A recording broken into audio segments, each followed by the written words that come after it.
We do now have the video of the arrest today in Belgium, in Brussels, of Salah Abdeslam. Let's take a look and see what this looks like. That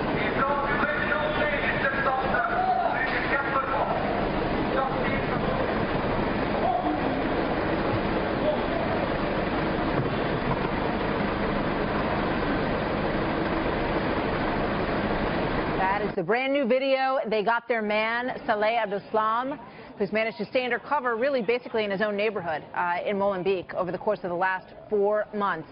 But that is some stunning video. He had, basically a bag, a cover over his head.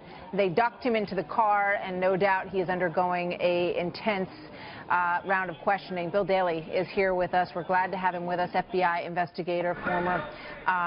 That's some pretty stunning video you got there, Bill. It certainly is very compelling. It also goes to show you that this investigation, Martha, which has taken a while to conduct, has really been kind of a follow the breadcrumb trail. I mean, the police led to him by a fingerprint that they found in another apartment. And in fact, he fled from another apartment only about 2 weeks ago when the police went in.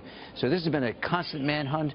It's one I don't believe that is over, in the sense that I believe from this will be kind of a spider web of connectivity to other people who have kind of aided and abetted him in his attempt to hide from police. And that's the hope. And we know that they're looking for 2 more individuals who they believe were part of the network that was hiding him. There have been at least a couple of explosions that we've heard play out in since they took him into custody. So there may be efforts underway to get rid of information, to get rid of stuff. The encryption issue is a big one. We don't know yet what they're going to get their hands on here, but they're hopeful. We don't know yet, and we just hope that perhaps by taking him by surprise, which they did, it didn't give him a chance to dispose of things that may be helpful, although he has been on the run for a while, so perhaps has gotten rid of some information along the way.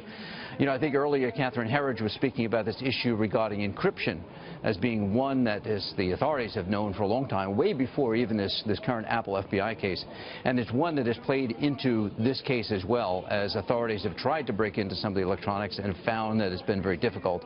It goes to show you that not only as we look at these terrorist events, do they change in the way that they are attacking, but they're also, their methodology and their tradecraft is excelling. So we're not dealing with people who are stupid by any means. These people are usually educated, technically proficient, and as a result, they know what they can do, and even more so than knowing now what they can do with technology you can buy over the counter. Yeah, I mean, they're using disposable cell phones. They're using a text app that disappears, that you can't trace, that's encrypted on its own, that was created by a young guy in Russia who did it to sort of be able to communicate under the radar of the former KGB and the operatives in Russia. But, we've been hearing for so long, and there was another group of raids in Paris that played out over the course of this week as well, that Europe is vulnerable, and that these kind of networks exist all over Western Europe. The hope is that this will help them wrap up some of those as well. Well, I hope it does. It hopes it takes them back to connectivity, not only in Europe, but it may take them back to Syria, may take them to additional players. And as we heard before, it was part of your show earlier, where the White House has said that they've been working with European authorities since the Paris attacks.